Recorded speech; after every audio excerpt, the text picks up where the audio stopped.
Friends, welcome back to my channel. आज आपके साथ में शेयर करने जा रही हूँ सूजी के पापड़ की रेसिपी। देखिए, यहाँ पर पापड़ को ना तो आपको बेलना है, ना धूप में सुखाना है, ना ही आपको सोडा है, पापड़ खा रहे हैं, ऐसा कुछ भी नहीं चाहिए। बहुत सिंपल और 101% मेरी गारंटी है, पापड़ एकदम क्रिस्पी बनेंगे और ना टूटेंगे ना काले पड़ेंगे। देखिए, आप बिल्कुल इतना पतले पापड़ बनेंगे, हाथ भी इसमें से आप आराम से देख सकते हो। तो ये पापड़ सूजी वाले ना जितना पतले बनते हैं ना, उतना ही टेस्टी बनते हैं। आप इसे पूरी साल के लिए आराम से स्टोर करके रख सकते हैं। तो बनाना शुरू करते हैं। तो यहाँ पर आपको एक भारी तले का बर्तन लेना है। आप चाहें तो कुकर भी ले सकते हैं। बेस यदि हैवी होगा ना, तो क्या होगा, ये ना चिपकेगा नहीं। और आपको कोई भी कटोरी या कप मेज़र के लिए ले लेना है। इसी से हम पानी और सूजी लेंगे। तो यहाँ पर आपको 15 कप या 15 कटोरी पानी लेना है। अच्छा, यहाँ पर मान लीजिए 15 की जगह आपसे गलती से 17 कटोरी पानी या फिर 20 कटोरी हो गया, तब भी परेशान मत होना। बहुत सिंपल तरीका मैं आपको बता दूंगी। आपको कुछ अलग से एक्स्ट्रा करने की ज़रूरत नहीं है। बस इतना ध्यान रखना, 15 कटोरी से पानी कम नहीं होना चाहिए, भले ही इससे थोड़ा सा ज़्यादा हो जाए। तो यहाँ पर हमने इसमें 15 कटोरी पानी ऐड किया है। अभी आपको इसे गर्म होने देना है और यहाँ पर डाल देंगे इसमें 1 बड़ा चम्मच जीरा। अब इसमें आप डालना नमक।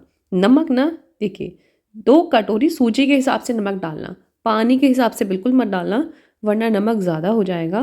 और यदि आपके पास में चिली फ्लेक्स है, डाल सकते हैं, नहीं है लाल मिर्च पाउडर डाल देना सिंपली। काली मिर्च पाउडर भी ऑप्शनल है। कुछ भी ना हो ना, सिंपल नमक डाल देना।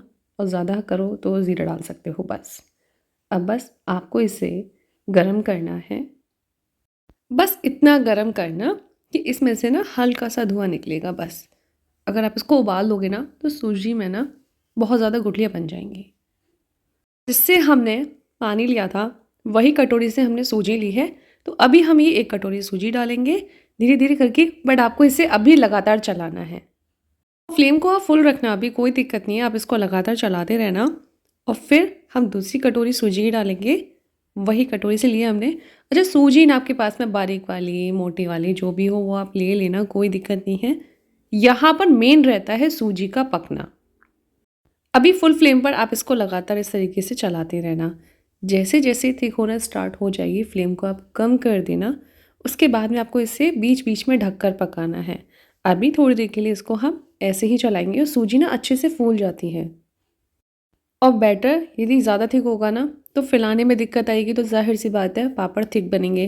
और बैटर थोड़ा सा पतला होगा ना, तो क्या होगा, फैलाने में ईजी रहेगा। और कैसे भी पापड़ बना लो, पापड़ पतले और एकदम बढ़िया बनेंगे। फटेंगे तो बिल्कुल भी नहीं। देखिए, बीच बीच में हमने इसको ढक कर 2 मिनट के लिए ढक दिया। फिर इसको बीच में आपको चलाना है, चेक करना है सूजी अच्छे से फूली है या नहीं। पकाने में ना कम से कम 10 से 15 मिनट का समय लगता है।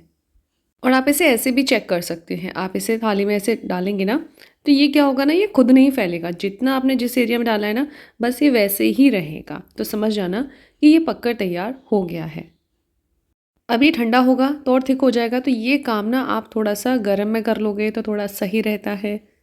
अब यहाँ पर हम इसमें मेज पर बनाएंगे पॉलीथीन बिछाकर। और आपको ये इस तरीके से हल्का सा ऐसे करना है और ये लेना है और बस ये बैटर डाल देना है। और फिर आपको इसे एक ही डायरेक्शन में घुमाना है। ज़्यादा ना थिक मत करना और एकदम ज़्यादा पतले मत कर देना, क्योंकि ये सूखेगा ना तो और पतले ये हो जाएंगे। तो इसी तरीके से हम बना लेंगे।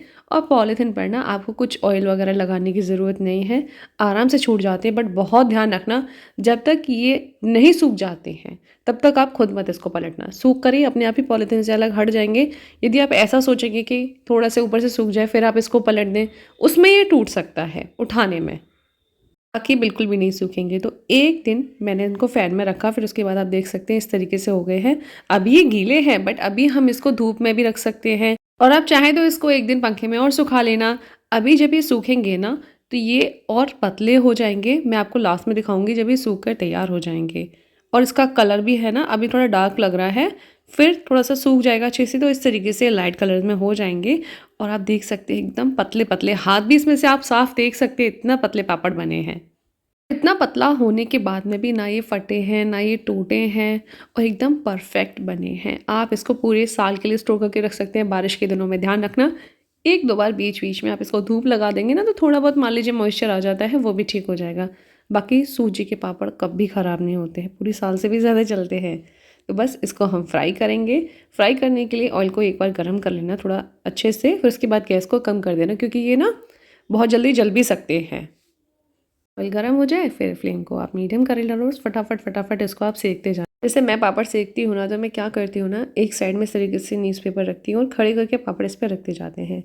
इससे होता क्या है ना, जो एक्स्ट्रा ऑयल होता है ना, उसका ईजिली और ज़्यादा अच्छे से निकल जाता है। साइज़ आप पापड़ का देख सकते हैं कितना छोटे हमने बनाए थे और जस्ट डबल हो जाते हैं साइज़ में। मैंने आपको सारी चीज़ें स्टेप बाय स्टेप शेयर की हैं। कुछ भी कन्फ्यूज़न हो ना, कमेंट करके पूछ सकते हैं। देखिए, पंखे में अगर आप पापड़ को सुखाएँगे तो 2 दिन लग जाएँगे, 2 या 3 दिन। अगर धूप अच्छी आती है, तो भी 2 दिन तो लग ही जाते हैं, क्योंकि गीला बैटर रहता है ना, थोड़ा-सा समय लग जाता है। बट पूरी साल के लिए आप स्टोर कर सकते हो। इससे ना आप कितनी ही क्वांटिटी में अकेले पापड़ बना सकते हो, बस आपको लिक्विड बनाना है और उसको फैलाते जाना है। कोई मशीन नहीं चाहिए, कोई आपको अलग से पॉलीथिन नहीं चाहिए, कुछ सोडा, पापड़ खार कुछ भी नहीं। अपने घर पर बनाइए, खिलाइए, पसंद आए तो लाइक, शेयर, कमेंट करना मत भूलना, ट्राई ज़रूर करना।